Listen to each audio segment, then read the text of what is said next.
Bendiciones en el nombre poderoso, bendiciones en el nombre poderoso de nuestro gran Dios y Salvador Jesucristo. Les habla Guido Rojas, teólogo católico, transmitiendo en vivo y en directo desde la ciudad de Palmira, Valle del Cauca, Colombia. Vamos a tener esta ocasión, es un diálogo ameno, un diálogo fraternal entre hermanos cristianos.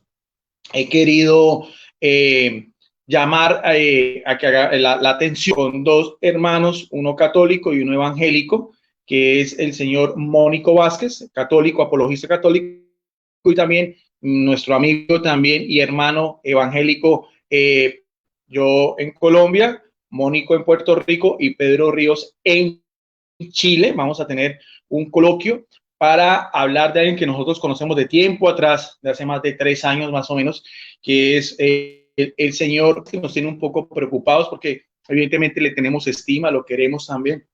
Está diciendo unas cosas con respecto solamente a la encarnación de Jesucristo que queremos aclarar en los tres en esta ocasión y comencemos de una manera dialogada, de una manera pues fraterna y como siempre en el amor de Jesucristo. Entonces, en este momento tenemos tanto a Mónico Vázquez como a nuestro amigo también Pedro Gómez, que para mí es un honor.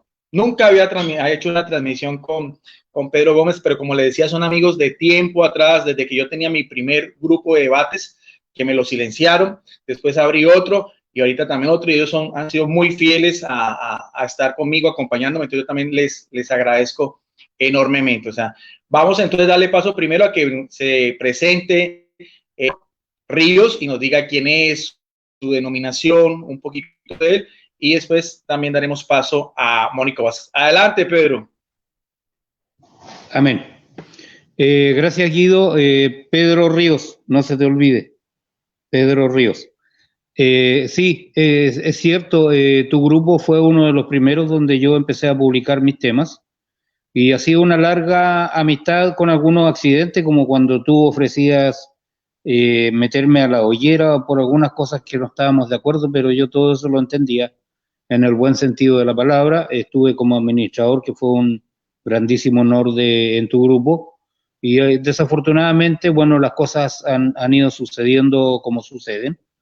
Mi nombre, ya lo dije, Pedro Ríos. Soy miembro de la Primera Iglesia del Señor, una corporación que tiene personería jurídica o personalidad legal en Chile. No soy pastor, soy, como le he dicho tantas veces, portero en la iglesia, porque ese es un lugar que me gusta, y la verdad, cuando yo estudié las funciones del portero en el templo, me dio miedo por la responsabilidad que ello entraña. Y ya lo he dicho tantas veces, esta es una iglesia que nació aquí en la zona donde yo estoy, fue fundada por el pastor Juan Torres y pastor Juanito Hidalgo. El pastor Juanito Hidalgo guardó muchos recuerdos de él hace muchos años atrás.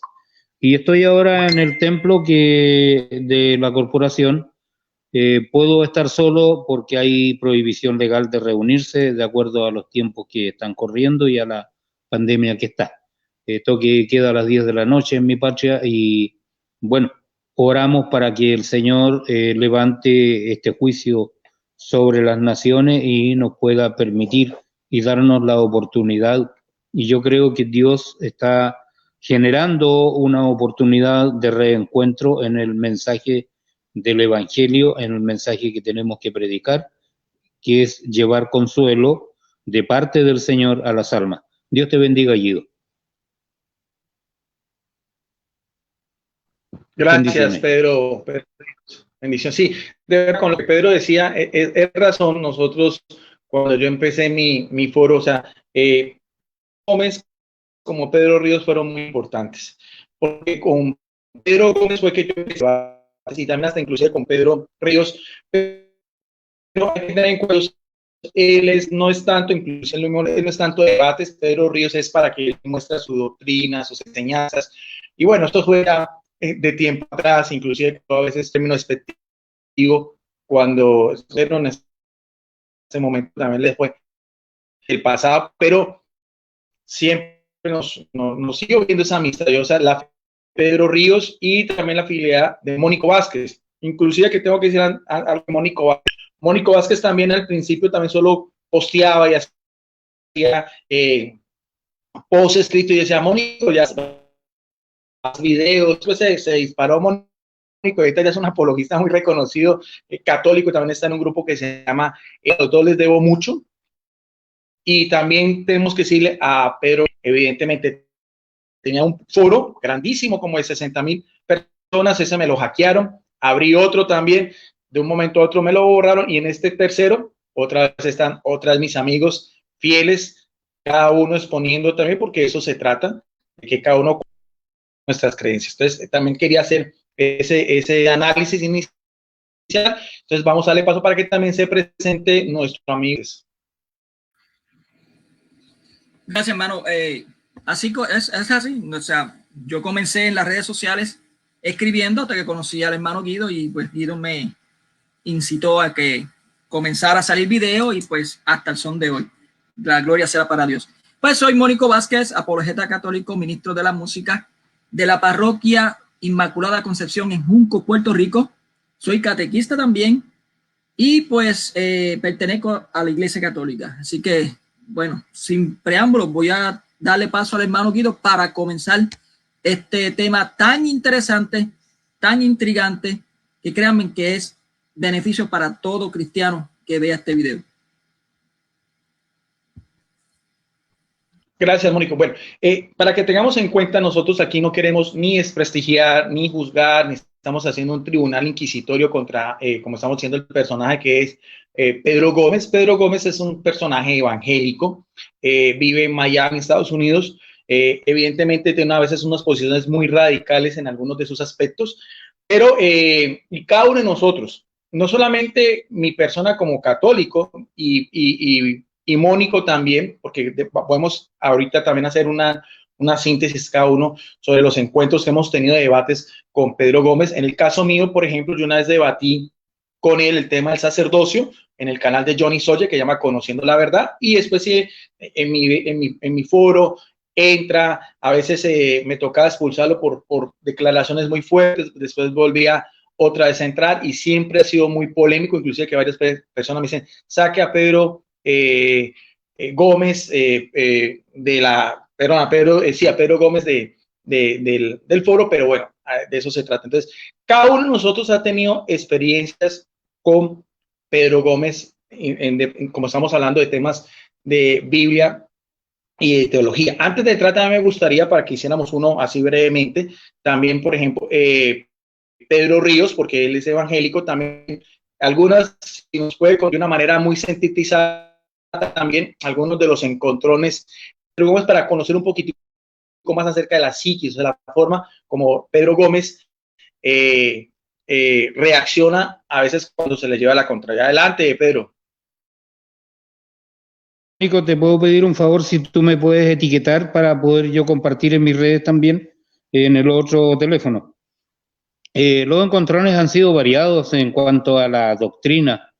Uno de ellos ha sido la doctrina del diezmo. Si a mí me preguntan, ¿el diezmo es bíblico? Sí, es bíblico, porque está en la Biblia. Pero mi doctrina referente a eso siempre ha sido que el diezmo tenía un propósito y un contexto, y el contexto es el pueblo judío, y el contexto es el templo y los sacerdotes levitas, no para la iglesia, no para los pastores. Pablo nunca enseñó de diezmo, Pablo siempre enseñó a ofrendar. Bueno, ese ha sido como mi caballo de lucha siempre. Y bueno, han sido varios los encuentros en cuanto a teología, el tema de la cucaracha y otros más. Y básicamente fue una vez cuando yo entré como moderador a tu grupo, que esa fue la más grave, cuando yo me tocó ver y traté de ser lo más imparcial posible. A veces no lo logramos, pero me tocó y creo que el primer sancionado fue él y lo tomó muy mal porque fue insultado por interno. Tenía ganas de haber sacado eso, pero creo que por ahí los tengo, pero no vale la pena. Entonces, los desencuentros han sido de tipo doctrinales y este tipo de doctrina es todavía grave para mí y esto no representa el pensamiento de Pedro Gómez, no es un pensamiento que tengamos la iglesia evangélica en general. podemos estar en desacuerdo en muchas cosas, podemos estar en desacuerdo en formas de bautismo, en días a guardar con muchas personas, pero hay una doctrina que es básica y que es la concepción virginal de María, que el Espíritu Santo fue el que engendró, como dice la Biblia, ¿no es cierto?, a Jesús en el vientre de María. De ahí podemos diferenciar algunas cosas o estar en desacuerdo, y de hecho con Mónico hemos estado muchas veces en desacuerdo en algunas cosas o algunas cosas que yo he dicho, pero la doctrina básica es que Jesús fue engendrado por el Espíritu Santo en el vientre de María y Jesús no nació producto de una relación sexual humana. Incluso en una oportunidad, Mónico, hablamos acerca del posible mecanismo que podría, lo que podía haber ocurrido con un óvulo de María. Adelante, Guido. Sí, muy interesante y lo que dice Pedro Ríos, yo tengo que destacarlo, su ética,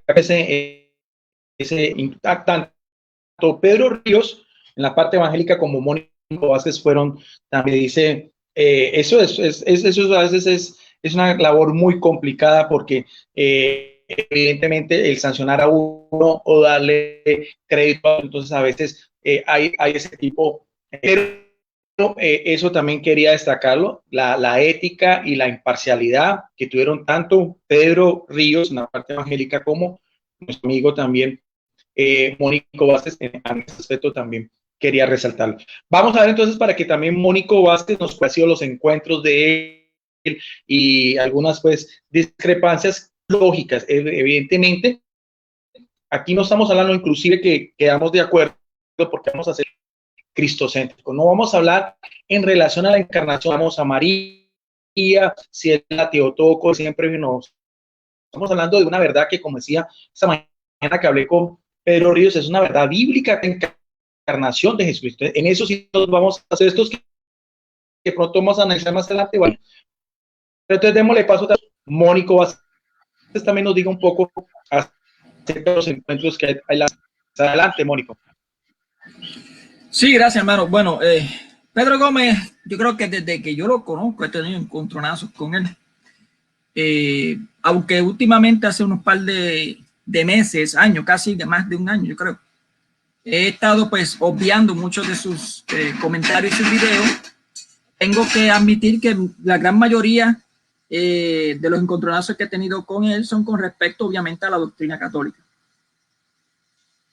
Solamente tuve un caso, un suceso en el cual pues hablamos personal, o sea, hablamos por chat y lo encontré muy respetable, o sea, bien respetado, bien respetuoso. Y obviamente lo más que se atacaba era con cuestiones de las imágenes y esas cosas, pero bueno, es sorprendente sobre este tema que vamos a hablar, la postura que ha tomado. Así que no quisiera traer muchas colas porque en sí no quiero mezclar el tema que yo he tenido con él por lo que se va a decir aquí, pero sí, desde que yo lo conozco, desde que comenzó las redes sociales, he tenido encontronazos e incluso tengo un pequeño debate con él. Fueron varios debates, como 2 o 3 debates con él, que lamentablemente en el foro que tenía el hermano Guido, que le cerraron, estaba todo ahí. Y por no seguir consejos del hermano Guido, que me decía, pon tus videos en tu perfil, pues se borraron todo eso. Así que bueno, esa es mi aportación. Yo quiero darle entonces paso a usted, hermano, para que continúe.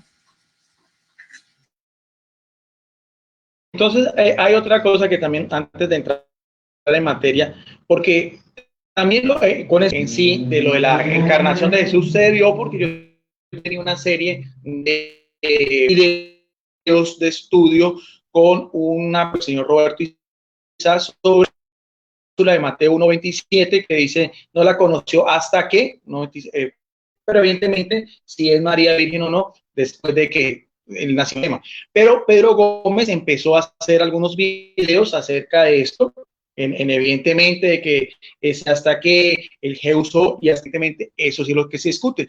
Lo que sí nos ha causado un poco de asombro y sorpresa, inclusive está él, que también tengo que nombrarla, es una señora de Argentina, la conoce Pedro Ríos y también la la conoce Mónico Vázquez, también muy polémica, pero también evangélica, que ha estado también siempre, también, evidentemente ella también de hacer esa anotación, ha sido muy fiel a los dos primeros.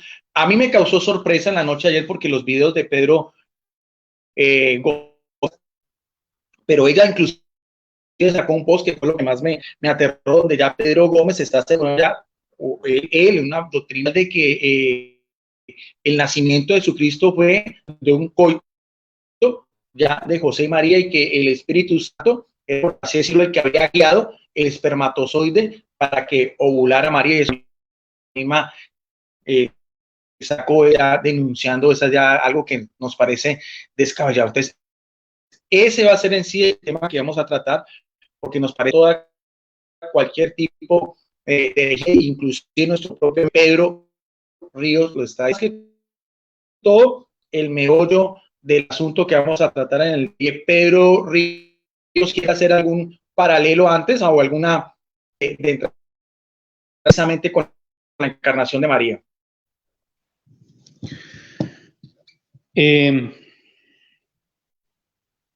Creo que este tema ha sido ampliamente discutido de muchos aspectos.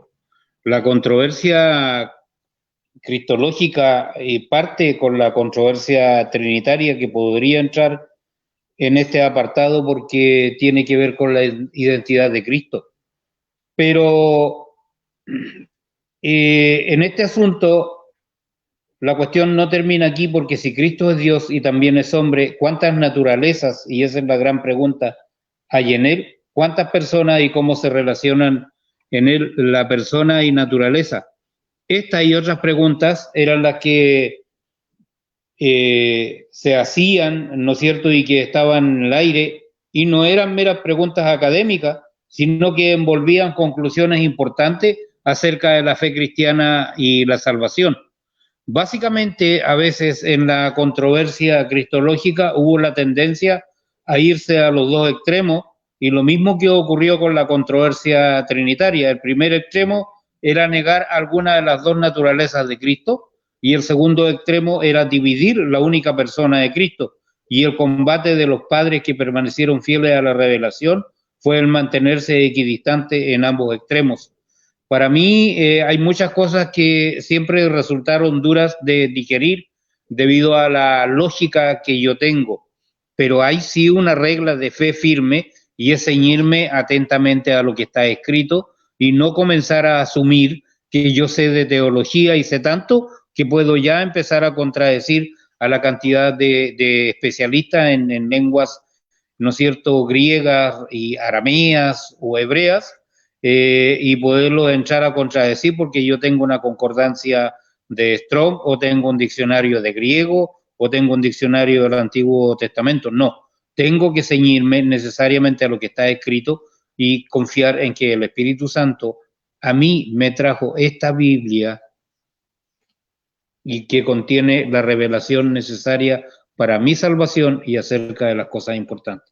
Y esta Biblia a mí me muestra que Jesús, y dice claramente que Jesús fue engendrado por obra del Espíritu Santo. Adelante, Mónico.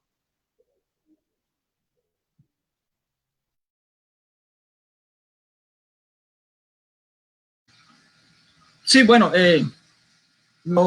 yo siempre he considerado, en cuestión de cristología, este tema, y con otros temas incluidos, es bien importante en cuanto a lo que es el cristianismo. El saber cómo milagrosamente el Verbo mismo se encarnó sin necesidad ninguna de ningún semen ni ningún hombre. Ese es el milagro más grande que Dios ha hecho. El mismo Verbo encarnarse y vivir entre nosotros. Por la palabra de Dios vamos a ver cómo eso sucede y cómo eso ya está indicado desde mucho antes de que Él viniera a la tierra. Es lamentablemente que yo desconocía que habían hermanos evangélicos que tenían este pensamiento, pero lo que es la encarnación es necesaria para saber y entender lo que es la redención y la resurrección de Cristo. Es bien necesaria. Yo creo que es algo, yo creo que en esto, yo creo que la gran mayoría de protestantes y católicos y evangélicos estamos de acuerdo en eso. Es bien importante esto. Bueno, yo no voy a seguir aguantando mucho, voy a comenzar a darle paso al hermano Guido para que dé su parte. Y ya yo di mi introducción, una pequeña introducción. Ustedes saben que yo soy bien pequeño, digo las cosas pequeñas y concisas. Así que, hermano Guido, le dejo el turno a usted. Gracias. Entonces, entremos en materia. Evidentemente, mire, es una verdad bíblica como tal. Es algo que viene directamente de la Biblia y en el Antiguo y en el Nuevo Testamento. Entonces, por lo tanto, para analizar ese tema, porque aquí no es juzgar, no es realmente quién tiene la razón, porque como decía nuestro amigo tanto Pedro Ríos como Mónico Vázquez, estamos completamente de acuerdo porque es el misterio central de lo que es la salvación. Entiéndase como misterio algo que viene de lo alto, es algo que viene directamente de Dios, es algo que está en sus designios. Entonces, vamos a leer, y le he pedido a Mónico también que si tiene su Biblia, vamos a colocar primero, son 4 citas que vamos a ir analizando cada uno de nosotros. La más importante es ya la profecía, o sea, el hecho en sí que se encontraba ya desde el Antiguo Testamento, de la primera alianza con uno de los profetas, que será el título del profeta Isaías, más o menos unos 800 años antes de Cristo, y es una profecía muy conocida que está en Isaías capítulo 7, verso 14. Vamos a pedirle a Mónico que la lea y después vamos a pedirle a Pedro, como mi persona y Mónico, vamos a dar de pronto alguna interpretación exegética muy corta, si realmente estamos de acuerdo. Entonces, Mónico, si nos haces el favor de que nos pongas en pantalla y puedas tú hacer la lectura de esta profecía bíblica tan importante, Isaías 7:14.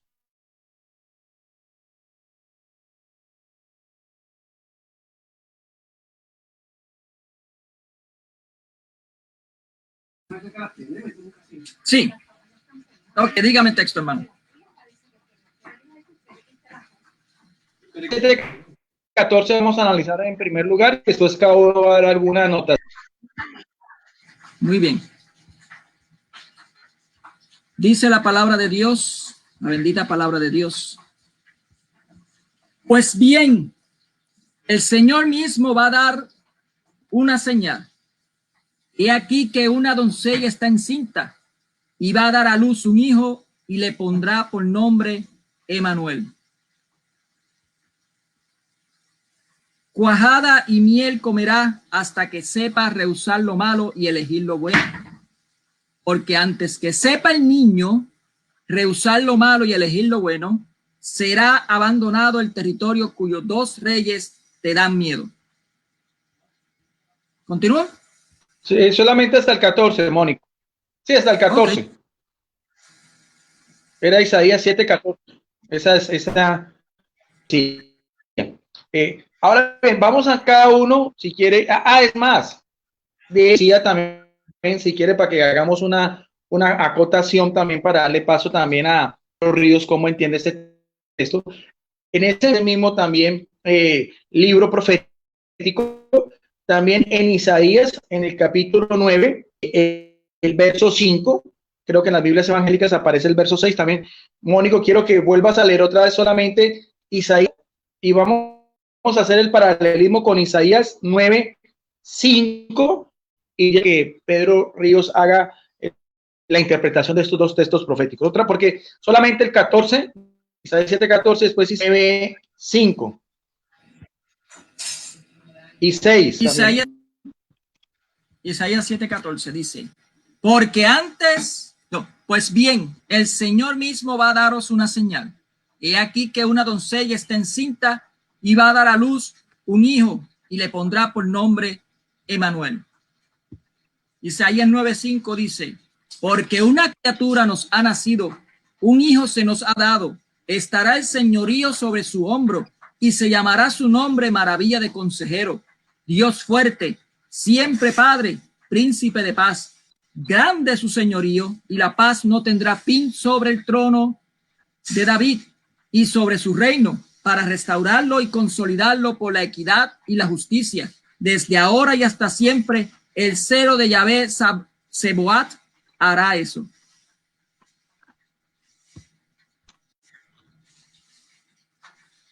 Bien interesante ese texto, a que nuestro hermano evangélico Pedro Ríos haga su disertación sobre estos dos textos, porque ya son profetas pues, en el cumplimiento de los evangelios, y después vamos a dar una recomendación al final que da Juan a los primeros cristianos. Adelante, Pedro Ríos.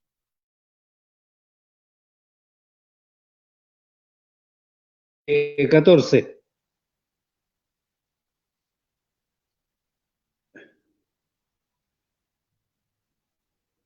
El Señor mismo os dará señal, y aquí la Virgen concebirá y dará a luz un hijo y llamará su nombre Emmanuel.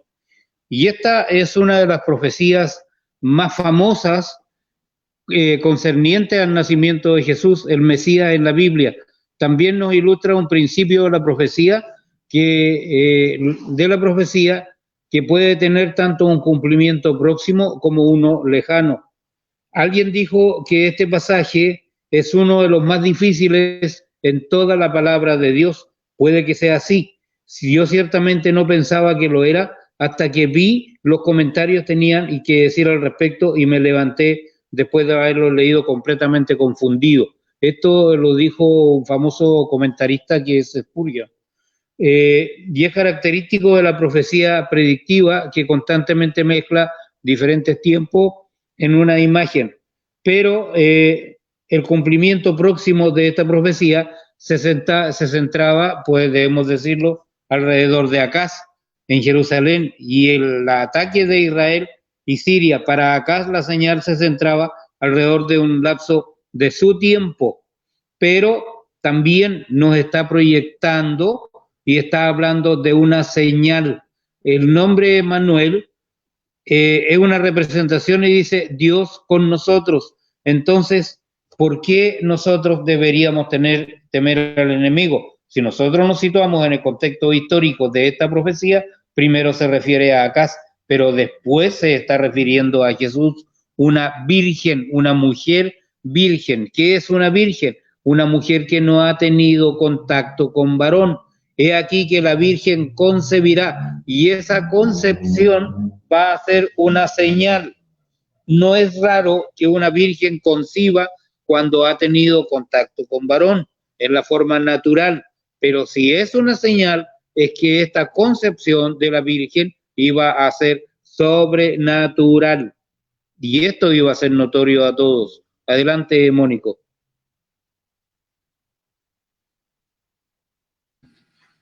Bien, gracias Pedro Ríos. Bueno, ¿qué podemos decir de Isaías 7:14 y Isaías 9:6? Primeramente, es una profecía que todavía no se había cumplido.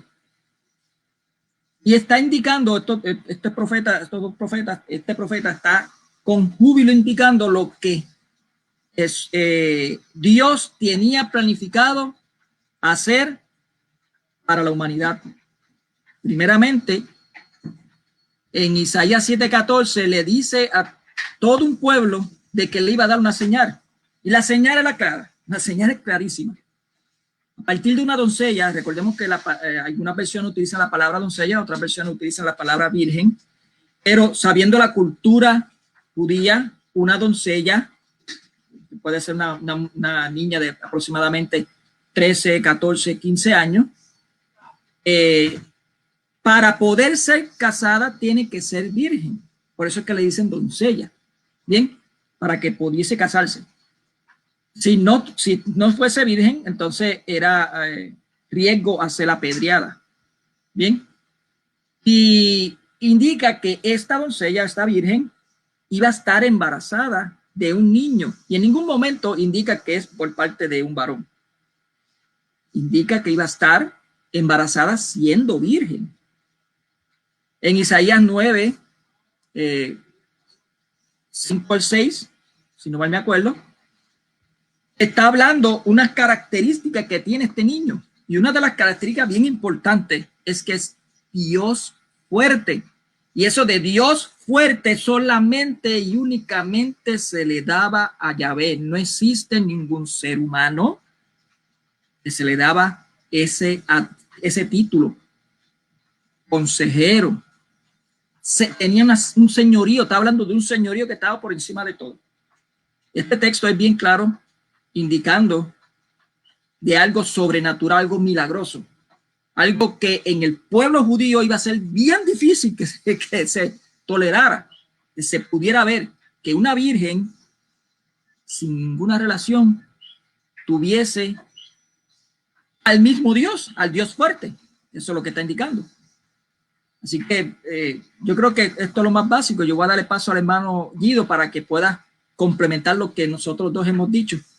Y yo creo que es mucho más importante entenderlo desde la teología también. Así que adelante, hermano Guido.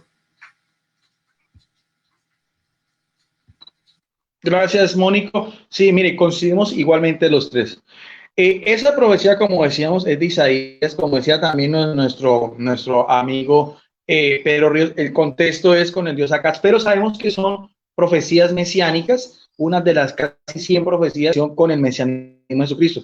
Quiero resaltar solamente porque evidentemente también creo que ambos tenemos, me decía esta mañana que también nuestro amigo Pedro Ríos, que él había comprado la Biblia de Jerusalén, es esta también, no sé si compró esta, que esta es la quinta edición, Biblia Católica de Jerusalén, de la editorial Scribner. Aparece el término doncella, que como hacía referencia a Mónico, en el hebreo antiguo es alma, pero también en otras aparece el término betula, que ya aparece más directo en relación a una virgen, ya en el griego. Ahí pártenos con el cumplimiento de Mateo, que lo vamos a ver. Solamente quiero resaltar una cosa, y es que la profecía que aparece tanto en Isaías nos dice, otra vez si lo vemos la señal evidentemente viene de Dios, de lo alto. Dice, la doncella está encinta y ese nombre proféticamente se mueve, que quiere decir Dios con nosotros. Y en el capítulo 9, también verso 5, los títulos que se le da, que eran los mismos títulos que se le daba a un dignatario, inclusive una connotación muy importante, consejero, Dios fuerte, siempre padre, príncipe de la paz, por ejemplo, dice aquí, en explicación a pie de página, que me parece interesante, de la Biblia de Jerusalén, dice, estos títulos son compatibles con los protocolarios que se preparan para el faraón en su coronación.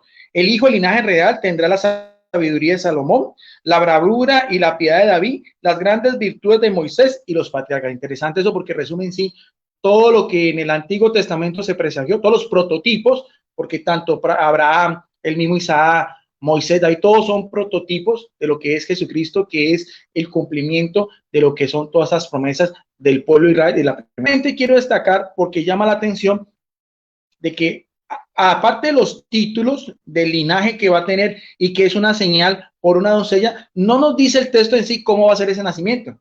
Que hasta ahí, por ejemplo, le podríamos dar razón a Pedro si este niño, que va a ser el Emanuel, con estos títulos, esas características, es producto de una relación humanamente hablando, o si va a tener algo de lo alto. Entonces, quiero también destacar eso porque el texto es la Virgen concebirá, pero no nos dice de qué manera va a concebir. Eso es algo que ya vamos a mirar en el Nuevo Testamento. Entonces vamos a ir a analizar también ya el cumplimiento de esa profecía, porque lo que en el Antiguo Testamento se cumple, y lo vamos a ver de dos textos, evangelios que hablan directamente ya sobre este acontecimiento. El más importante de todos es el del Evangelio de Lucas, que nuestro amigo Mónico lo va a leer, ya que lo tiene ahí la pantalla, que es Lucas capítulo 1, lo que es la anunciación, pero vamos a ver solamente hincapié en lo que es el versículo 35. Vamos a ver el anuncio que le hace el ángel Gabriel directamente a María, cuando ella empieza a cuestionar y a preguntar, pero ya el ángel que viene de parte de Dios, que se llama Gabriel, le va a indicar o le va a dar claridad de cómo va a ser ese acontecimiento que Dios quiere que se realice en la persona de ella. Adelante, Mónico, y después hacemos otra vez la misma, vamos a dar paso después, primero, como decías tú, a nuestro amigo Pedro, que es el invitado. Mi persona da una breve síntesis también de esa perícopa de Lucas 1:35.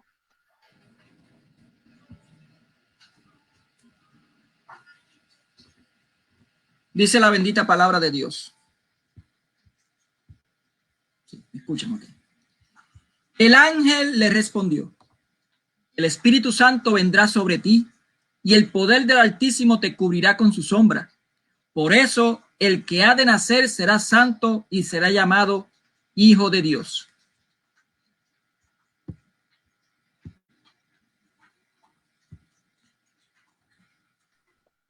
Adelante, Pedro Ríos.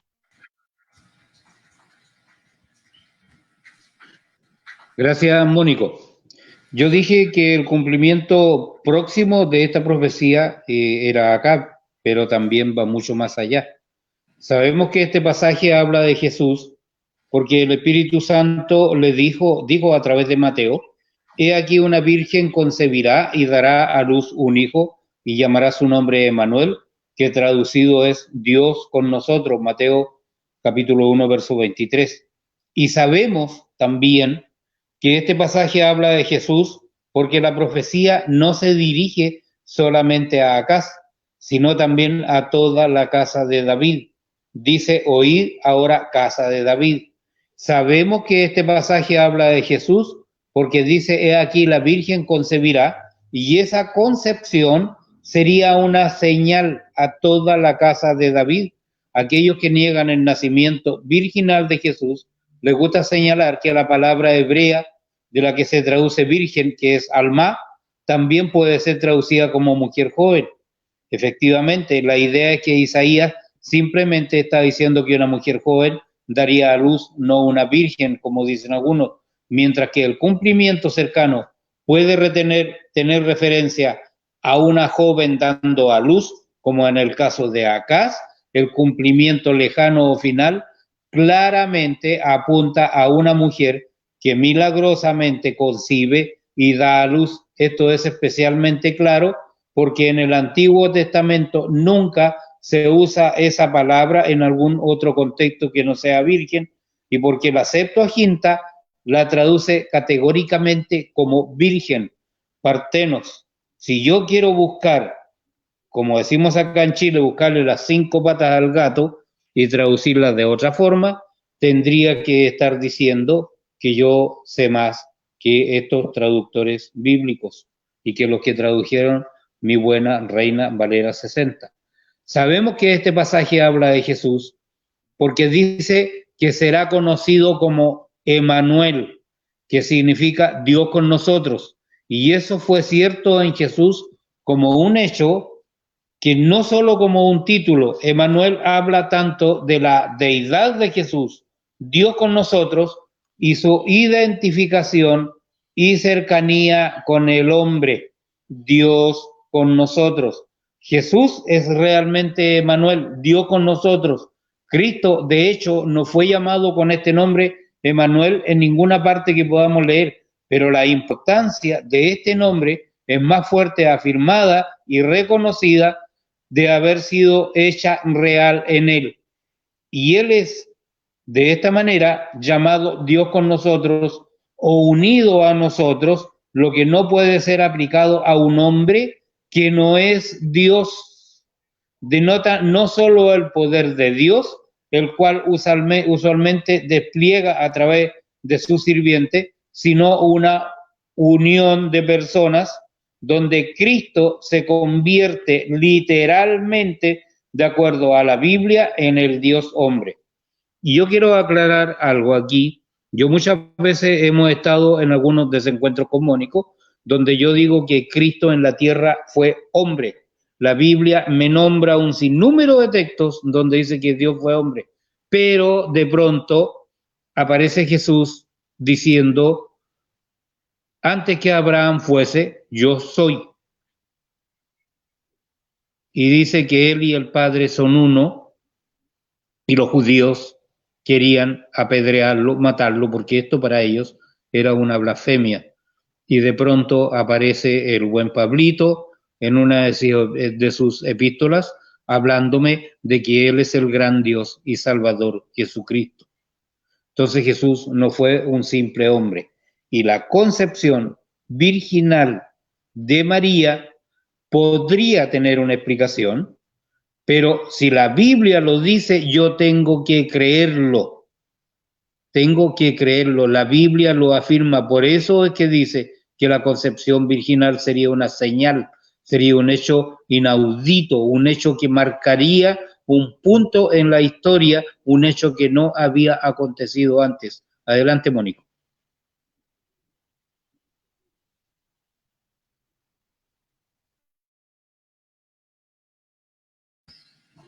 Gracias.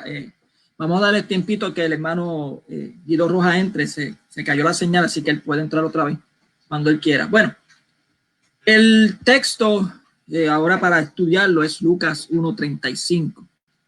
Y es interesante, el hermano Guido utilizó desde el versículo 35, yo lo voy a utilizar un poquito antes. El hermano Pedro Ríos pues indica de que es una profecía, hace una alusión a la profecía de Isaías, especialmente en el versículo 32, donde dice, él será grande y será llamado Hijo del Altísimo, y el Señor Dios le dará el trono de David, su padre. Reinará sobre la casa de Jacob por los siglos y su reino no tendrá fin. Aquí está el versículo que pues el hermano Guido estaba hablando. Dice, María respondió al ángel, que este es el que yo quiero hacer hincapié. ¿Cómo será esto puesto que no conozco varón? Es bien claro lo que dice. Pues, ¿cómo será esto puesto que no conozco varón? La palabra utilizada aquí para conozco, si no mal me acuerdo, Aniosco, creo que ese título se llamaba. Permíteme un segundo, yo lo chequeo rápido. Ginosco, que tiene muchas variaciones distintas. Y una de ellas es hablando en cuanto a lo que es pues un matrimonio, la consumación en relación a un matrimonio. Y aquí el Espíritu Santo, el ángel le contesta que el Espíritu Santo vendrá sobre ella y el poder del Altísimo le cubrirá con su sombra. Aquí aún así, si lo podemos leer, no está indicando exactamente todavía qué es lo que directamente cómo será esto. Pero fíjense lo que dice el ángel después en el versículo 36. Mira también Isabel, tu pariente, ha concebido un hijo en su vejez y este es ya el sexto mes.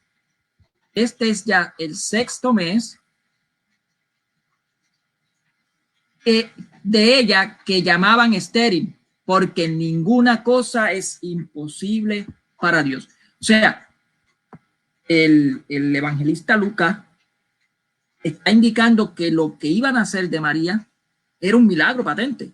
Iba a ser algo milagroso, algo extremadamente distinto, tan distinto como poner a Isabel, que era estéril, siempre ha sido estéril, avanzada edad, una mujer de avanzada edad, salir embarazada milagrosamente. Para Dios, nada es imposible. Y esto es bien importante porque Lucas, recordemos que Lucas estaba escribió el Evangelio de Lucas basado en testimonios de los que vieron y presenciaron todo esto. Bueno, muchos eruditos se creen que tenía que haber, para saber estos detalles, tenía que haber entrevistado entonces a la misma María. Eso se puede entender, porque él lo dice al principio de que son escritos de testimonios que presenciaron todo eso. Y él pues lo escribió directamente ahí. Yo voy a detenerme aquí. El hermano Guido no ha entrado. Yo le indico al hermano Guido que puede utilizar el mismo enlace. Yo espero que no sea que se le apagó el celular o algo, porque estaba muy interesante esto. Si usted quiere añadir algo más, Pedro, ¿puede? Sí, me interesa sobremanera los comentarios de Guido, porque Guido tiene la autoridad que da el haber estudiado y el ser teólogo. La teología para mí te entrega una serie de herramientas que te permiten conocer en profundidad y profundizar en la Escritura. Pero quiero detenerme en esto. ¿Cómo será esto? Pues no conozco varón. La pregunta de María era lógica. Ella hizo la misma pregunta que Zacarías en Lucas 1:18. Pero la pregunta de Zacarías se hizo en la incredulidad, fue escéptico. Pero la pregunta de María fue hecha en la fe llena de maravilla. El poder del Altísimo te cubrirá con su sombra.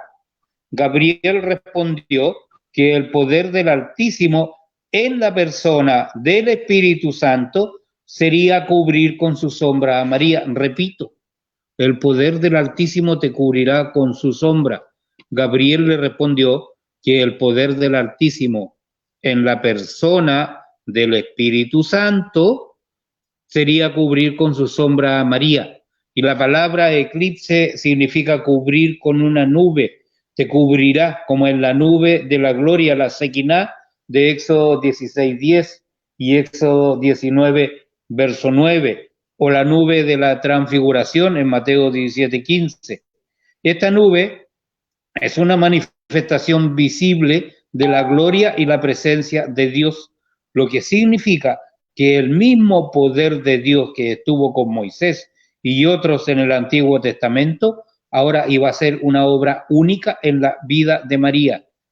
Entonces, esta expresión delicada descarta las ideas crudas, como algunos apologistas por allá hablan, de un acoplamiento del Espíritu Santo con María, o que María sea la esposa del Espíritu Santo. Esto no es doctrina católica, no la he visto nunca estudiando la doctrina católica, solo en algunos apologistas llenos de entusiasmo. Entonces, técnicamente hablando, el ángel predijo una concepción virginal en lugar de un nacimiento virginal, que es distinto. Ahora, ¿qué tendría que haber ocurrido para que hubiera sido hecha esta concepción virginal? La mujer en su óvulo tiene 32 cromosomas, el hombre aporta 32 cromosomas y el ser humano resultante, el que nace con una dotación genética de 32 pares de cromosomas. Por lo tanto, algo tiene que haber pasado en el óvulo de María, tiene que haber habido una duplicación de los cromosomas. María era descendiente en línea directa también de David, venía de la línea davídica. Hay dos genealogías de María. Esto es importante para estudiarlo en otro contexto. De tal manera que si nosotros analizamos científicamente desde el punto de vista de la ciencia, sí es posible, por alguna extraña razón, puede ocurrir una duplicación cromosómica en el vientre de la mujer en un óvulo, y esto se llama partenogénesis. Yo no digo que este fue el método que Dios usó, pero lo más probable desde mi punto de vista, porque la Biblia no lo dice, es que así haya ocurrido, y esto hace perfectamente posible la concepción virginal. Estamos hablando de concepción virginal, no de un nacimiento virginal, por lo que cualquiera puede decir el verdadero nacimiento de Jesús fue normal, pero no obstante, su concepción tuvo su origen en el Espíritu Santo o el poder de Dios que cubrió a María. Adelante, Mónico. No sé si me adelanté con esto. Voy a darle paso al hermano Adelante. Guido. Dale, Guido. No, creo que tuve un poco de señal baja, entonces no sé si ya Mónico también hizo su intervención. Ya lo hice. ¿Tú hiciste ya tu intervención? Ah, ya. Sí. No, lo único que tengo que agregar, porque es excelente la exégesis que nos está dando nuestro amigo Pedro Ríos, evidentemente. Aquí lo que hay que destacar es que en lo que cuando María pone esa objeción, porque anteriormente tenemos que mirar, no conozco varón alguno, pero nos dice el texto que estaba comprometida con José. O sea, la relación exegética del texto en sí, en ese mismo contexto, es que María era una mujer de 14, 15 años, también estaba comprometida con un hombre llamado José de la casa de David, y es mismo Dios el que interviene. Los designios vienen de Dios, el anuncio viene de Dios por parte del ángel, y el cumplimiento, como decíamos, de esa profecía de 7:14.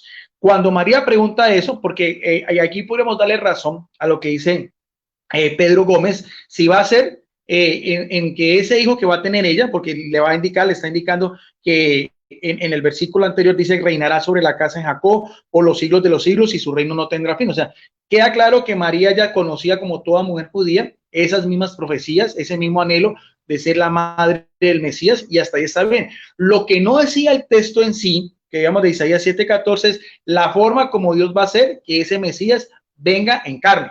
Y aquí es importante porque ya lo dio a entender nuestro amigo Pedro, y también me dijo que Mónico, porque es evidente que es por una intervención divina.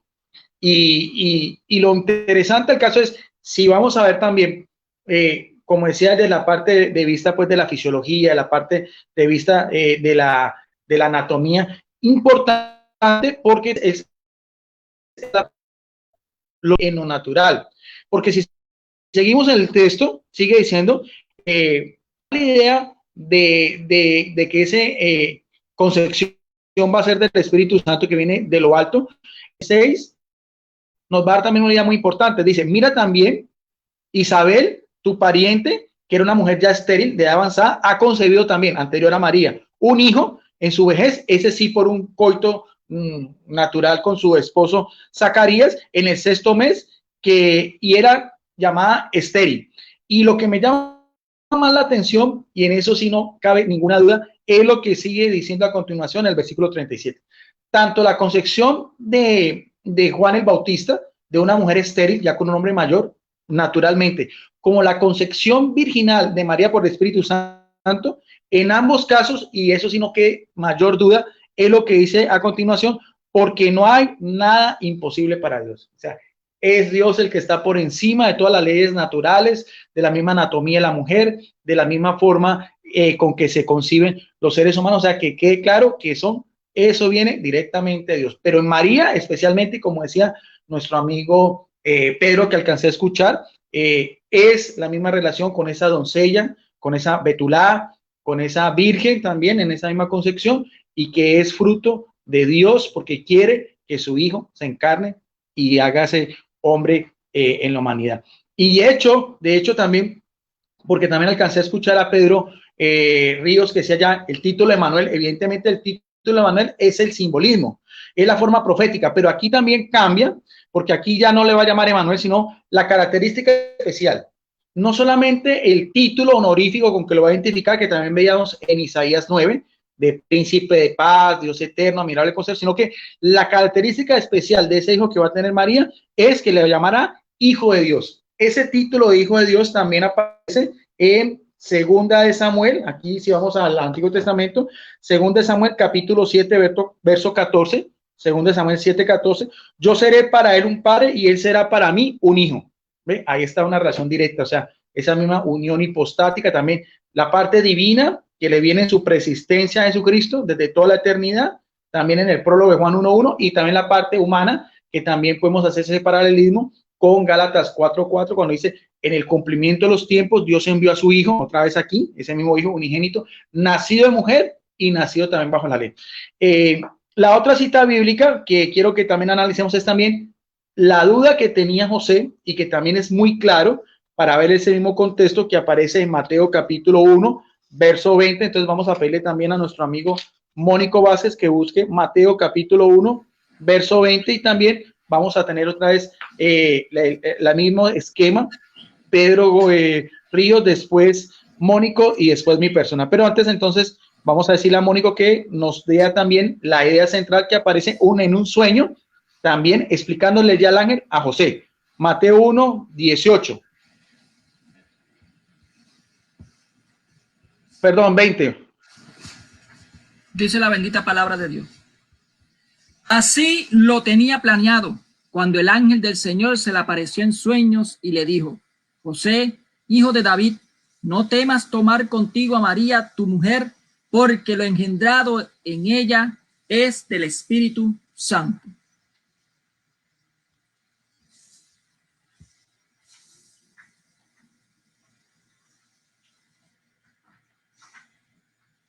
Continúa, hermano.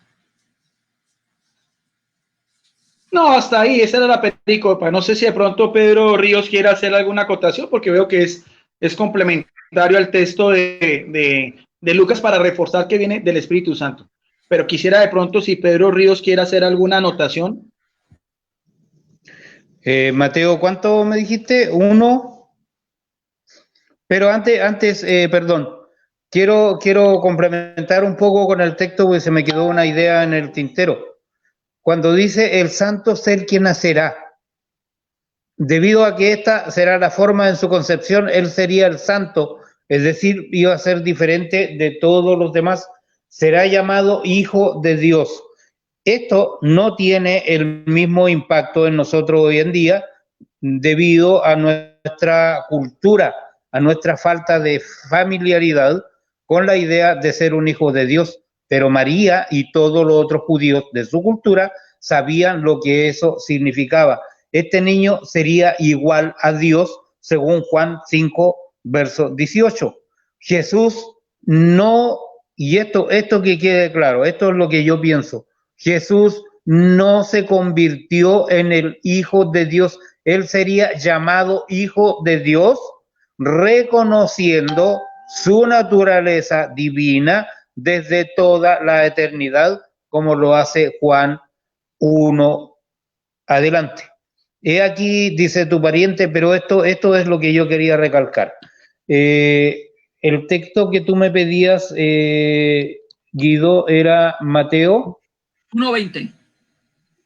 Mateo 1:20, espera un poquito, deja ir.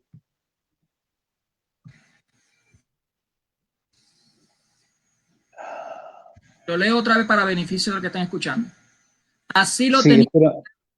cuando el ángel del Señor se le apareció en sueños y le dijo: José, hijo de David, no temas tomar contigo a María, tu mujer, porque lo engendrado en ella es del Espíritu Santo. Déjame recorrer un poquito, déjame ir, espera un poquito.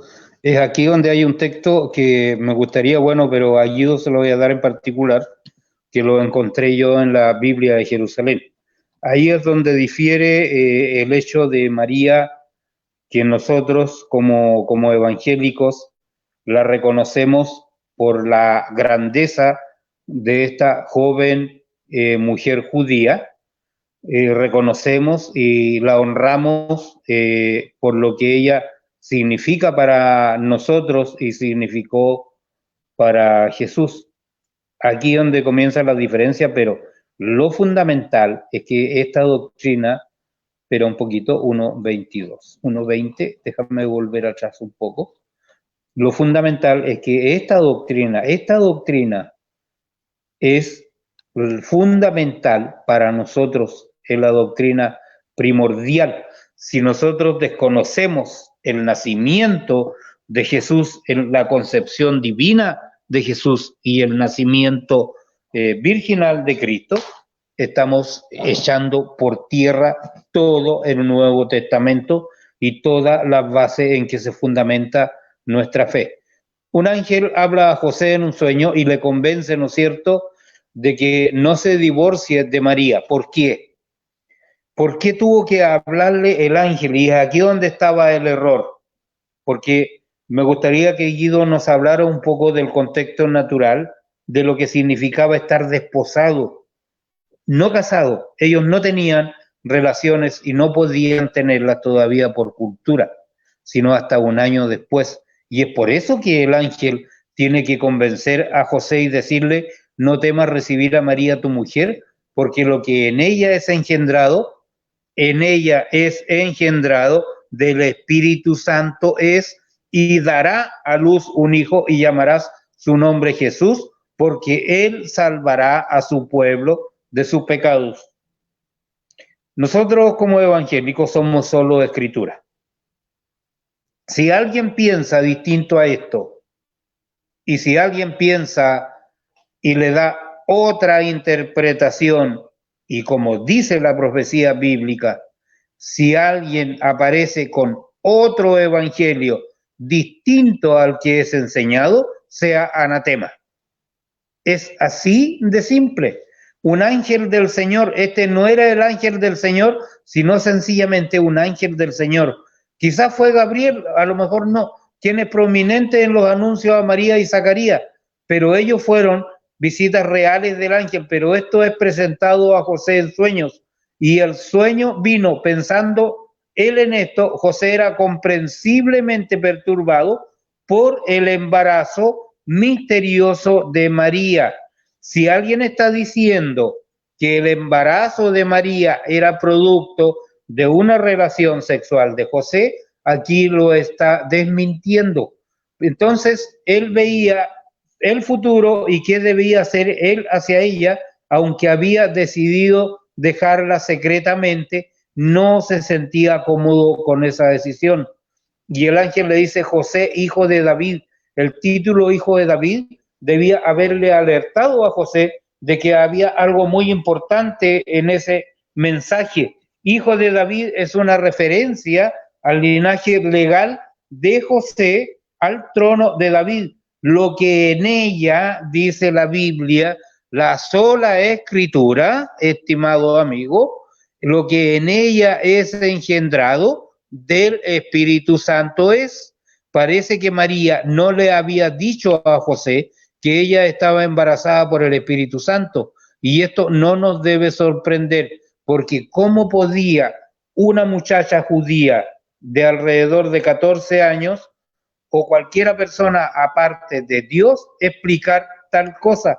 Esta palabra angélica para José era persuasiva. No hay explicación de cómo pasó esto, aparte de lo que tenemos en Lucas 1:35.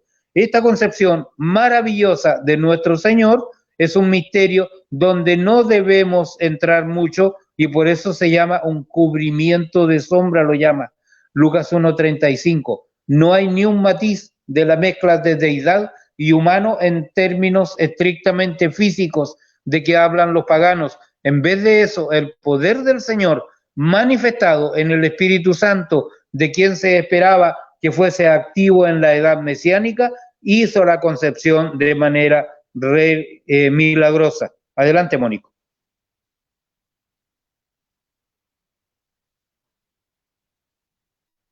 Adelante. Gracias, Pedrito. Sí, es bien interesante ese texto, como dice el hermano Guido. El texto denota claramente cómo, denme un segundo, déjenme buscarlo aquí, cómo fue ella engendrado.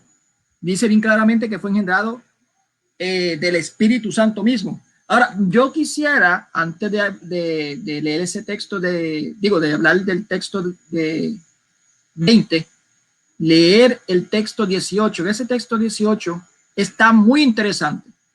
Dice: la generación de Jesucristo fue de esta manera. Su madre María estaba desposada con José. Lo que dice Pedro Ríos, desposada no significa que estaban conviviendo, sino que tenían unas preparaciones un año antes de casarse. O sea, tienen todo un año para casarse.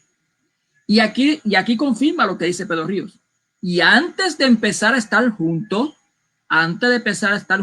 la palabra junto aquí es sunerhomai, que también se puede utilizar como cohabitar conyugalmente. Antes de empezar a estar juntos ellos, se encontró encinta por obra del Espíritu Santo.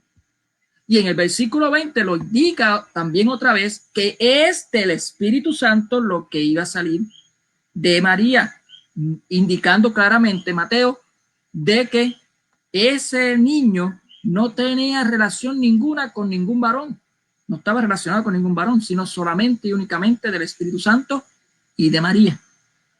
Solamente ellos nada más. Está muy interesante. Yo quisiera, pues, ustedes saben que yo digo las cosas muy cortas, me gusta hacerlas cortas porque soy catequista y así es mucho más corta, más conciso es. Así que voy a darle paso al hermano Guido para que continúe y ayude o entre un poquito más en cuestión de esto de desposamiento, que está muy interesante para que otros entiendan lo que es eso de estar desposado. Adelante, hermano Guido. Gracias, Mónico. De verdad, mira, ha sido todo un banquete. De verdad que estoy por la sabiduría y todo lo que nuestro amigo Pedro Ríos nos dice, porque evidentemente tiene una connotación, igual que nuestro amigo Mónico también, cuando el Espíritu Santo ilumina y dedicarnos pues a la palabra de Dios, que es como esa miel. No, simplemente es eso, ya en las mujeres se casaban más o menos a los 14, 15 años y los hombres a los 20 y 21. El desposamiento era por medio también de un dote que se le daba a la tradición, pues dice que es joaquiniana, pero eso es otro aspecto que aquí no viene a colación. pero sí había ese compromiso nupcial. Y que cuando ese compromiso evidentemente duraba un año, ya hasta lo que era en sí la ceremonia religiosa en tal, y lo que era la cohabitación, como lo estaba diciendo aquí nuestro amigo Mónico Vázquez. Entonces, en ese periodo fue que María queda embarazada. En ese caso, cuando José se da cuenta que María está embarazada y él no dice nada, y nuestro amigo Pedro Ríos hizo acotación a eso, María guarda silencio. Yo presumo, porque nosotros vemos en el texto de Lucas que cuando el ángel María dice, he aquí la esclava del Señor, o sea, dulé, esclava, sierva, hágase conmigo según tu palabra. María pasa a ser propio, que es una esclava, y los esclavos como tal no tienen derecho sino solamente a obedecer. María guarda silencio en su humildad, en su sencillez, porque sabe que todo está, como lo decía anteriormente, para Dios nada es imposible. Es el poder de Dios el que está actuando en ella, en su concepción virginal, siendo ella una mujer sin casarse. Entonces, es la hipótesis que saco yo teológicamente, por qué María no dice nada a José. ¿Cuál era la opción que tenía José? Porque el texto mismo lo dice. Pensaba repudiarla o pensaba darle la carta de divorcio con el cual él se desligaba completamente de ese compromiso, y ya una mujer en esa condición, evidentemente había casos era un adulterio, podía morir lapidada, aunque eran excepcionales, pero también era una vergüenza pública. Y María se expone a todo eso en su silencio, en su humildad, en su santidad, y también el mismo dolor, la misma duda que tuvo José, pero otra vez, como decía nuestro amigo Pedro, Dios interviene, esta vez por medio de un sueño, algo también muy del Antiguo Testamento con otro personaje que se llama José.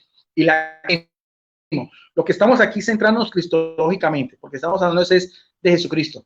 No temas en recibir a María, tu mujer, porque es que obra el Espíritu Santo. Yo quiero hacer un paralelismo de lo que es, por ejemplo, también porque lo que encontramos otra vez en Juan, en Lucas, capítulo 1, verso 39, el ángel le respondió, el Espíritu Santo vendrá sobre ti, lo mismo. Por eso el que van a hacer, como decía alusión nuestro amigo santo, Hagios, Kados en griego, o sea, en hebreo, y Hagios, o sea, santo, el que es destinado a Dios, el que es apartado. Eso quiere decir el término santo, el que es apartado, el que es consagrado, y esa característica es santo y también es hijo de Dios. También nuestro amigo Pedro Ríos, hijo directamente de Dios. Ahora, eso santo e hijo de Dios los complementamos aquí también, cristológicamente hablando, con lo que el ángel en sueño le dice a José. ¿Ve? El ángel en sueño le dijo, José, hijo de David. Ya vimos ese mismo linaje davínico que está explicando también. No temas en tomar contigo a María tu mujer, porque lo engendrado en ella, otra vez el término engendrar, o sea, procrear, dar luz, dar vida, otra vez, ¿de quién viene? Del Espíritu. Y dará a luz a un hijo, y aquí viene muy importante, y le pondrá por nombre, anteriormente no se hace alusión en esa pericopa, pero aquí le refirma, aunque el ángel también le ha dicho a María, pero acá a que José va a ser el padre en la ley, ante Jesucristo en padre, ante el mundo, por eso se conoce como el hijo de José, en el sentido pleno de la palabra, el de Jesús, el esposo de María, y le dice, le pondrás por nombre Jesús, Yeshua o Yoshua, que significa Dios es salvación o Dios salva, ¿no? Es interesante, o sea, entonces vamos a hacer la unión de los títulos de santo, hijo de Dios, en relación a quién, a ese hijo que van a ser mañana. Su nombre va a ser ¿qué? Jesús, porque él salvará, aquí está. Jesús viene con ¿qué? Con salvación, una soteriología, soter, salvador, a su pueblo de sus pecados.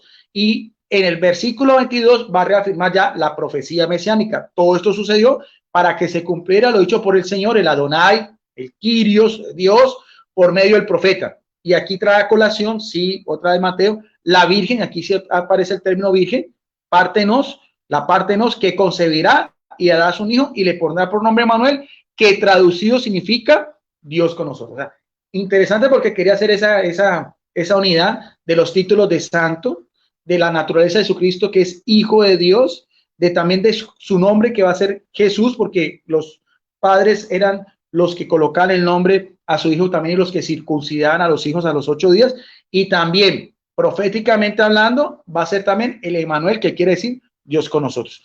Y ya para finalizar, para que no quede duda, de que esa era la doctrina, como decía nuestro amigo Pedro Ríos, en eso concordamos, era la doctrina de los primeros cristianos, era la doctrina de la iglesia apostólica.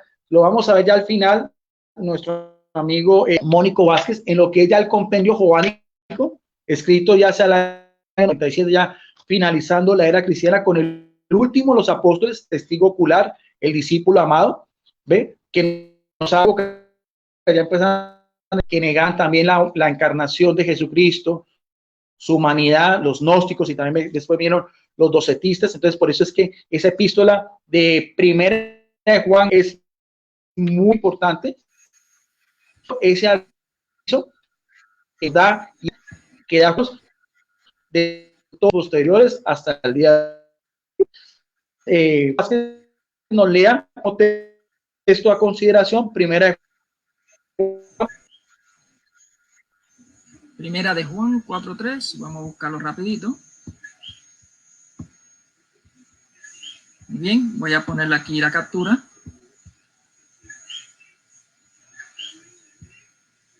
Dice la bendita palabra de Dios: podréis conocer en esto el Espíritu de Dios. Todo espíritu que confiesa a Jesucristo venido en carne es de Dios, y todo espíritu que no confiesa a Jesús no es de Dios. Ese es el anticristo, ese es del anticristo, el cual habéis oído que iba a venir, pues bien, ya está en el mundo.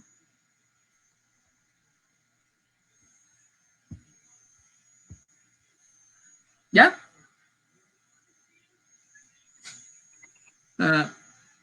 Creo que al hermano Guido se le cayó la señal.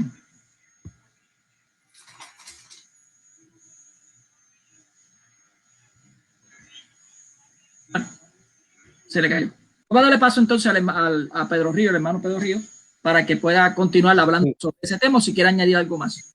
Adelante, Pedro. Sí, quiero detenerme en este: llamará su nombre Jesús. El nombre Jesús, la salvación de Jehová, ¿no es cierto?, complementa con lo que está diciendo Guido, era algo común en ese día. Josefo, el historiador judío, menciona 12 hombres distintos llamados Jesús en su escrito, pero es sumamente bendito en nuestro día. Como dijo el apóstol Pedro, no hay otro nombre bajo el cielo dado a los hombres en que podamos ser salvos. El nombre que el ángel mandó a José que diera al hijo de María era uno que era común en aquel tiempo. Su significado completo era la salvación de Jehová. Dios no le habría dado un nombre que no fuera de valor primordial o del cual habría un matiz de deshonra. Su nombre, estimados amigos, estimados hermanos, es el más alto, más brillante y el más noble de los nombres, en la gloria de nuestro Señor, que Él sea el Salvador. Josué de antaño era un Salvador, Gedeón también era un Salvador, David era un Salvador, pero el título que se da a nuestro Señor sobre todos los demás, porque Él es un Salvador en un sentido en que nadie más es ni puede ser. Salva a su pueblo de sus pecados, porque Él salvará a su pueblo de sus pecados. Y este mensajero angélico declara brevemente y elocuentemente la obra del Mesías venidero. Jesús vendrá como Salvador y vendrá a salvar a su pueblo de sus pecados. Estimados hermanos, en esta hora de angustia para mi patria y para la patria de ustedes que están mirando, al único que podemos volvernos es a Jesús, nuestro Salvador. Que Dios quiera en su misericordia hacernos volver y hacer volver a nuestras autoridades de sus malos caminos. Que Dios quiera en su misericordia colocar en los congresistas de mi país lo que este maestro enseñó, lo que este Dios en la tierra encarnado, que murió por nosotros, que dio su vida para salvarnos y que es declarado por Dios mismo como Emmanuel, Dios con nosotros, el Hijo de Dios, no en el sentido en que le damos a un hijo, no es que haya llegado a ser un hijo, Él es el Dios eterno, bendito por los siglos, es el único que nos puede salvar en esta hora de angustia para toda la tierra. Adelante, Mónico. Mónico.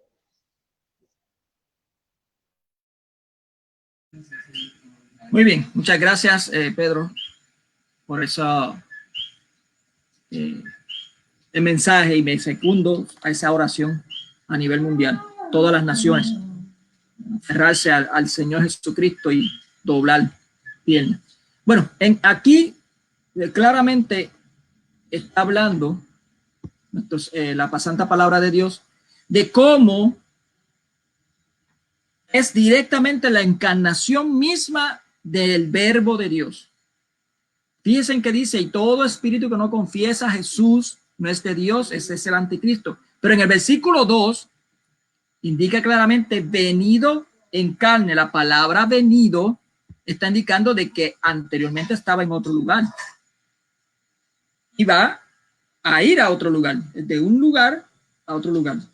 Obviamente el apóstol Juan está hablando de cómo el verbo de Dios, el mismo Hijo de Dios, engendrado en la eternidad, como dijo Pedro Ríos, no engendrado en el momento de la concepción con María, sino que ya había estado entre nosotros desde mucho antes, entre nosotros, iba a ser estar encarnado y caminando entre nosotros. Hay un texto también, con el permiso del hermano Guido, en el cual habla también directamente del mismo apóstol Juan, que es Juan capítulo 1, versículo 12, donde dice, pero a todos los que lo recibieron le dio poder de hacerse hijo de Dios. ¿Ves la similitud que está hablando aquí? A los que creen en su nombre, lo cual no nació de sangre, dice bien claro, no nació de sangre, ni de deseo de hombre, sino que nació de Dios. Juan es bien claro, primeramente en ese texto de Juan 1, está indicando que nació no de ningún semen de varón, ni relación ninguna de sanguínea, digo, por medio de sangre o secreción varonil. Y está hablando de que todo hijo de Dios que cree en esto debe de estar pendiente a no caer en el error. Eso es lo que está indicando indirectamente. Y en primera de Juan 4:3 confirma lo que él había dicho en el evangelio del apóstol Juan mismo, y pone como anticristo a aquellos que no confiesan que el Hijo de Dios se encarnó, vino en carne. Es bien interesante cómo los evangelios concuerdan en todo esto de la encarnación del verbo de Dios. Recordemos que ya Él era verbo. Jesús es el mismo ayer, hoy y siempre, no cambia. Él era el verbo y caminó como el verbo y siguió siendo el verbo. Él no cambió. Si cambiase en algún momento, dejaría de ser Dios, dejaría de ser inmutable. Así que voy a darle paso al hermano Guido para que complemente todo esto y pues darle conviene a todo este tema interesante, muy importante en cuanto a lo que es ser cristiano y lo que es el cristianismo. Adelante, hermano Guido.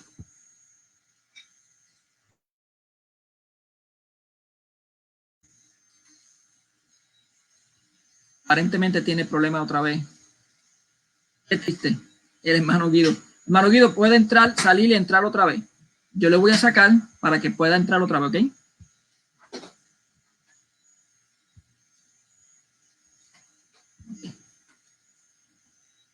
Creo que ahí llegó.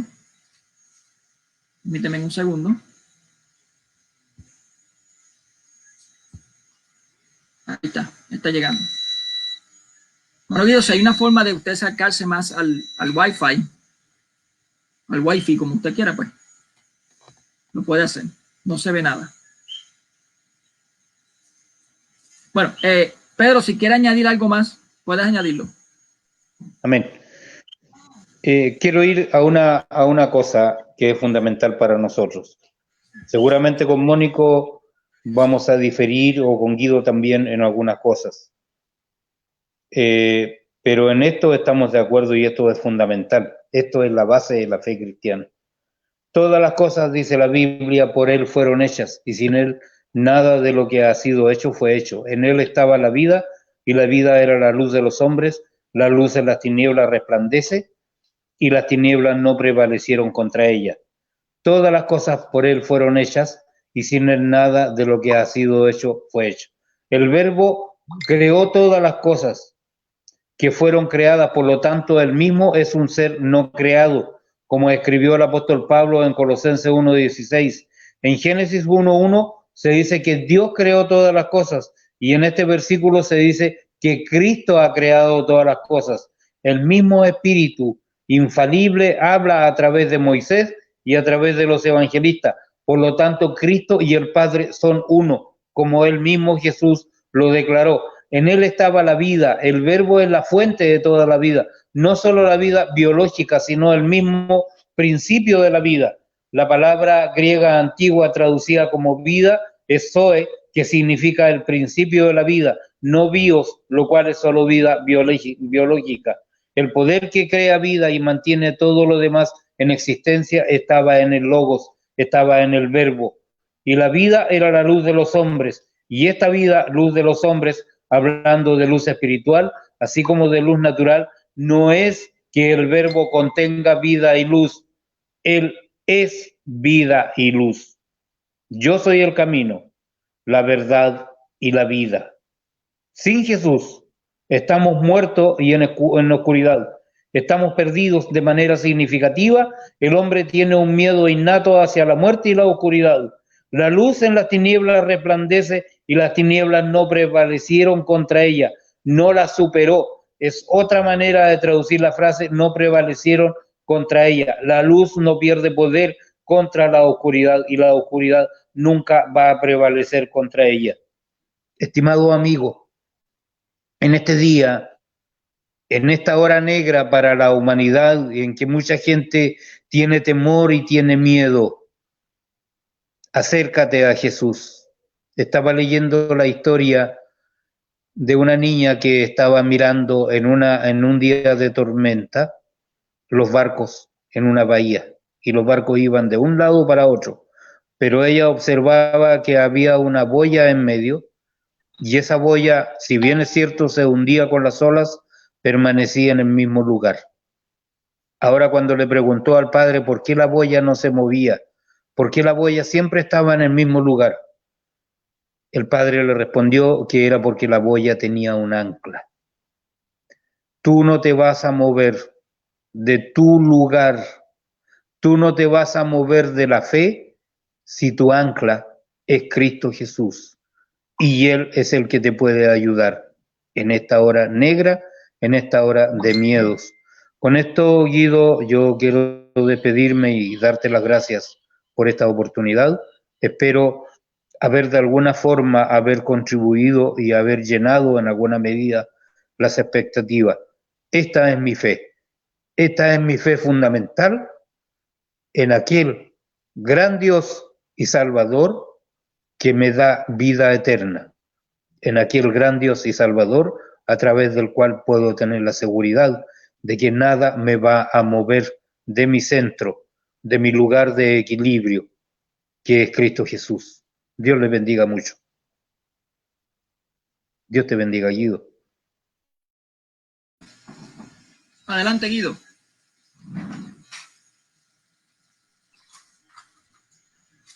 Hermano, verifica si se puede mover un poco más. Sí, gracias.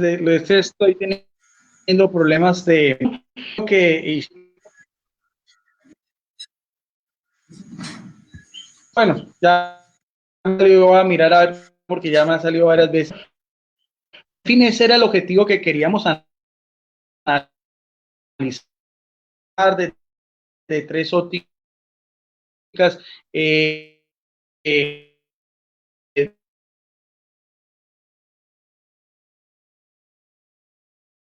hermanos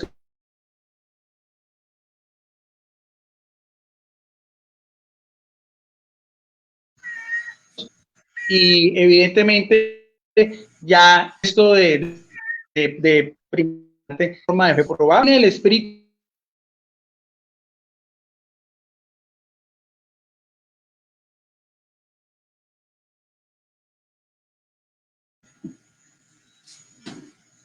Se le está cortando, hermano Guido.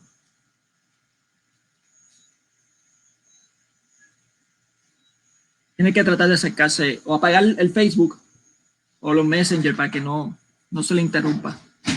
Se le cayó otra vez al hermano Guido. Bueno, vamos a darle tiempo al hermano Guido que aparezca. Mientras tanto, me gustaría pues darle algunos textos para que pudieran entender sobre esto de la encarnación. El mismo Señor Jesucristo en Juan 8:58, él dice bien claramente que él era antes de Abraham. Mismo Jesús. En verdad les digo que antes de Abraham existiera, yo soy. Lo dicen claramente, o sea, está indicando de que ya él existía y que nacería, que vino encarnado. Bien, tenemos también el texto de Juan 17:5, donde dice: ahora, Padre, dame junto a ti la misma gloria que tenía a tu lado antes que comenzara el mundo. Esto es muy claramente donde habla de una preexistencia de Jesús. Recordemos que el tema es la encarnación. Y la encarnación es que ese mismo Hijo de Dios, el verbo mismo de Dios, vino y caminó entre nosotros, tal y como dice el apóstol Juan.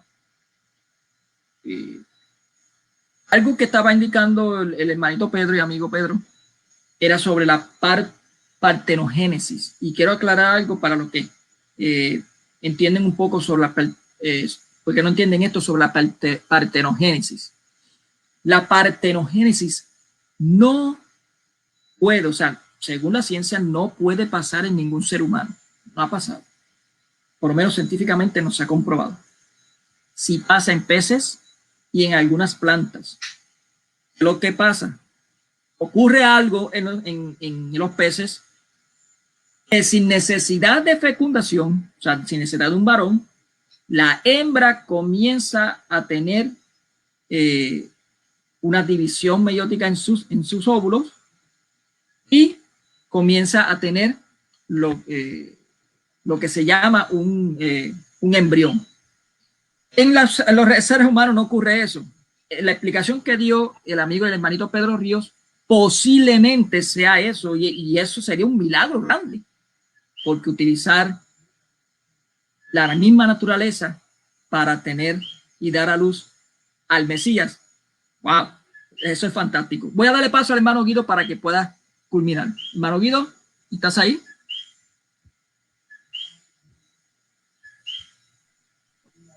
Gracias, porque la señal creo que ha sido más que edificante. Te agradezco a ti, te agradezco al hermano Pedro Ríos espero que haya sido de aclaración. Sobre todo ese era el objetivo de nosotros, no simplemente hablar Dios con este tema que es de importantísimo, la encarnación, que todo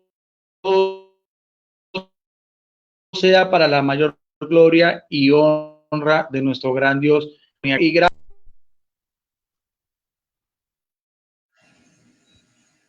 Muchas gracias, hermano Guido. Así que compartan este video. No dejen de visitar el canal del hermano Guido y el canal de Huella Católica y el canal que tiene también el hermano Pedro Ríos para puedan visitarlo. Así que muchas bendiciones. Gracias, Guido. Gracias, Pedro Ríos. Nos veremos hasta la próxima. Bendiciones.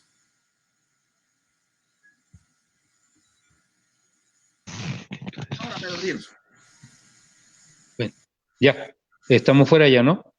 No, todavía. Gracias. Sí, gracias Guido, gracias por esto. La verdad es que es un tema que me apasiona mucho. He dedicado muchas horas y no es necesario que visiten mi canal o mis páginas. Yo los visito todos los días. Yo los visito todos los días. Que Dios te bendiga, Mónico, cuídate, cuida a tus familiares, tu papá. Yo también tengo mucha preocupación, estoy con 2 nietos en la casa. Hablábamos con mi hija y le decía que posiblemente si sigue así la cosa, la nieta que tiene 8 años se la vamos a llevar cuando se case. Sí da para largo esto, pero esperamos que pase pronto. Gracias. Muchas bendiciones. Bendiciones. Dios te bendiga.